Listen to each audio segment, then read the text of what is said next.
जंगल की नई शुरुआत। कैमरा धीरे धीरे जंगल के ऊपर से गुजरता है। धूप पत्तों से छन रही है, पक्षी उड़ रहे हैं। शेर खान के जाने के बाद जंगल में शांति लौट आई थी। हर ओर फिर से हंसी, खेल और आजादी आ गई थी।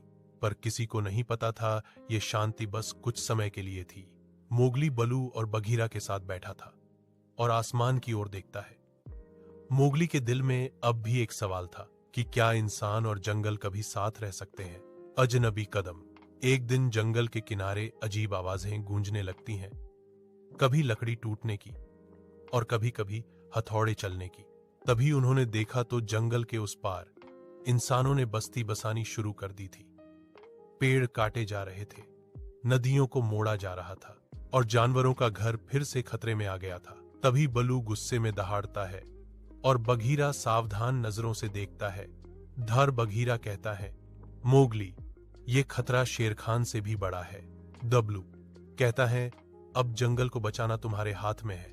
मोगली समझ गया था कि अब लड़ाई किसी जानवर से नहीं, लेकिन इंसान की लालच से है।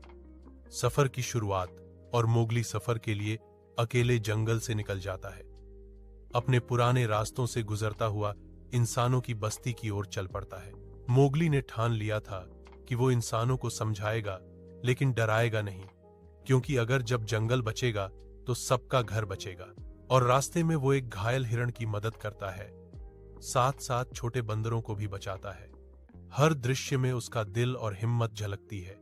हर कदम पर उसे अपने बचपन की याद आने लगती थी। वो जंगल जिसने उसे पाला था, क्योंकि अब वह उनकी जिम्मेदारी बन गई थी। इंसानों का सामना। और फिर मोगली इंसानों की बस्ती में पहुंच जाता है। बच्चे उसे देखकर डर जाते हैं और बड़े बड़े हथियार उठाने लगते हैं। इंसान उसे दानव समझ रहे थे, क्योंकि उन्होंने जंगल की भाषा कभी सुनी ही नहीं थी। गांव का बुजुर्ग कहता है कि ये जंगल का शैतान है, इसे भगाओ। मोगली हाथ उठाने की वजह रुकने का इशारा करता है। मोगली उनसे कहता है कि मैं यहां लड़ने के लिए नहीं आया था, बात करने आया था, धीरे स्वर में, कि मैं भी तुम्हारी तरह हूं, पर जंगल को भी जिंदा रहने का अधिकार है, इसे मत काटो। यहीं से हवा आती है और यहीं से जिंदगी आती है। नरेशन। पहली बार इंसानों ने किसी जंगल वाले की आवाज सुनी थी और तभी आग की रेखा बस्ती के पीछे आग फैल जाती है।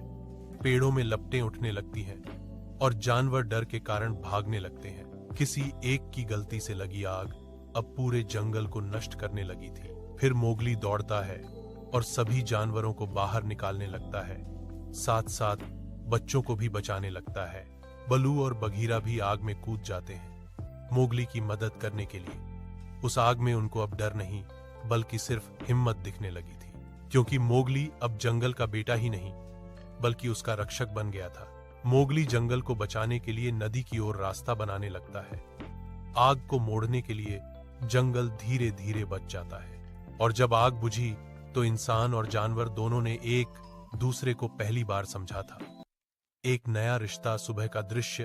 अब राख से ढकी जमीन, लेकिन आसमान साफ था। अब मोगली बच्चों को पेड़ लगाते हुए देखता है। अब जंगल जलकर भी जिंदा हो गया था, क्योंकि अब वो सिर्फ पेड़ों का ही नहीं, बल्कि दिलों का भी घर बन चुका था। और मोगली मुस्कुराने लगता है और तभी बघीरा उसके पास आ जाता है। धर बघीरा, तो अब कहां जाएगा? जंगल के रक्षक बेटे, ध मोगली धीरे से हंसते हुए, जहां जंगल मुझे बुलाएगा वहां जाऊंगा, क्योंकि अब जाने लगा था हवा की तरह अपने रास्ते, क्योंकि वो जानता था जब तक मोगली रहेगा तब तक जंगल हमेशा जिंदा रहेगा। जंगल बुक भाग 3, मोगली का नया सफर। अभी भी जंगल बुक समाप्त नहीं हुआ, क्योंकि अभी भी एक और कहानी बाकी है। जल्द आ रहा है जंगल बुक भाग 4, धरती का रक्षक। अगर वीडियो अच्छी लगी हो तो वीडियो को एक लाइक, चैनल को सब्सक्राइब और बेल आइकन बटन जरूर दबा दें।